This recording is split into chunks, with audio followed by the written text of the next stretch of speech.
వాటికి ఆ లక్షణం ఉంటుంది. అవి ప్రతిస్పందన ఉంటుంది. కాబట్టి ఆ రోజులలో ఆ రోహిణము అనబడేటటువంటి చెట్టు, గరుత్మంతుడు వంటి మహానుభావుడు అమృతాపహరణమునకు వెడుతూ ఆహారం పట్టుకు తిరుగుతున్నాడు, పెట్టుకోవడానికి స్థానం లేదు ఆయనకి. కాబట్టి ఆ చెట్టు అంది, నా కొమ్మ నూరామడల పొడుగుంది, గరుత్మంతా నువ్వు వచ్చి కూర్చో, ఆతిథ్యం, మహానుభావుడు ఇంటికి వస్తే చాలు, కాబట్టి రా, నీవు వచ్చిన కొమ్మ మీద పెట్టుకున్న ఆహారాన్ని తిను అంటే ఆయన వెళ్ళి ఆ రెండింటిని గజగచ్చపాలని ఆ కొమ్మ మీద పెట్టాడు. పెట్టి ఆయన తినడానికి ఉద్యుక్తుడవుతున్నాడు.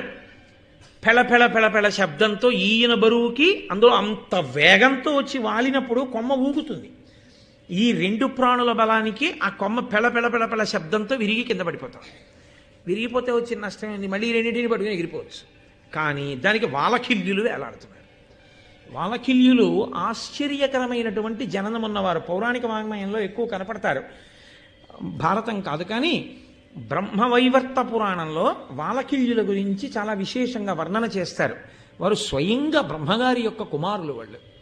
వాళ్ళు ఆజన్మ బ్రహ్మ. కాబట్టి ఇప్పుడు వాళ్ళు పడిపోకూడదని రెండు కాళ్లతోటి తాబేలు ఏనుగు పట్టుకుని, ముక్కుతోటి కొమ్మ పట్టుకుని ఆకాశంలోకి ఎగిరిపోయాడు.